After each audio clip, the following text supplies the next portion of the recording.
12তম আন্তর্জাতিক যোগ দিবস রাজ্যভিত্তিক পালিত হলো হাপানিয়ার আন্তর্জাতিক ইনডোরে হলে। সেখানে যুব বিষয়ক এবং ক্রীড়া দপ্তরের উদ্যোগে এই রাজ্য ভিত্তিক আন্তর্জাতিক যোগ দিবস উদযাপন করা হয়। যুব এবং ক্রীড়া দপ্তরের উদ্যোগে আয়োজিত এই অনুষ্ঠানে উপস্থিত ছিলেন মুখ্যমন্ত্রী ডক্টর মানিক সাহা, যুব বিষয়ক এবং ক্রীড়া দপ্তরের মন্ত্রী টিঙ্কু রায়, রাজ্যের মুখ্য সচিব জে.কে. সিনহা সহ অন্যান্য আধিকারিক এবং বিভিন্ন স্কুলের পড়ুয়ারা। এই উৎসবে বা এই অনুষ্ঠানে অংশগ্রহণ করে কি বললেন মুখ্যমন্ত্রী ডক্টর মানিক সাহা, আমরা শুনে নেব তার বক্তব্য।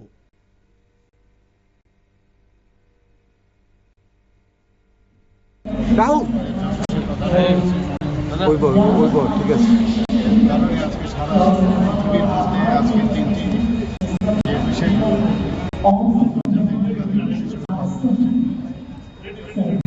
সেই জায়গায় দাঁড়িয়ে এটার একটা মহত্ব রয়েছে। আপনারা সবাই জানেন, আমার বক্তব্যে আমি বলেছি, বর্তমানে যারা আগামী দিনের যারা ভবিষ্যৎ, তাদের জন্য অত্যন্ত প্রাসঙ্গিক।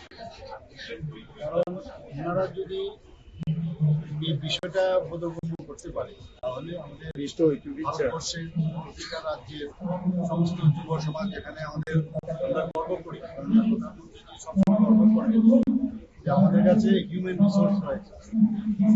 এই যে কম বয়সের যারা, বিশেষ করে 18 বছর থেকে 35 বছর পর্যন্ত যারা যুব সমাজ, তাদের উপর অনেক আশা, কিন্তু কিছু কিছু বিভিন্ন কারণে নেশা অনেক আচ্ছন্ন, সেই জায়গা থেকে বার করার জন্য আজকে আমরা শুনে নিলাম মুখ্যমন্ত্রী ডক্টর মানিক সাহার বক্তব্য।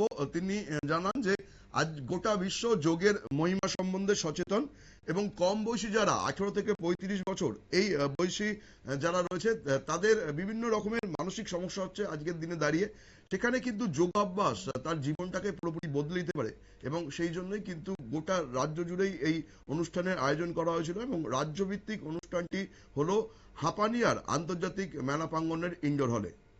নজর রাখবো পরবর্তী সংবাদের দিকে, তার আগে নিয়ে নেব ছোট্ট বিজ্ঞাপন বিরতি।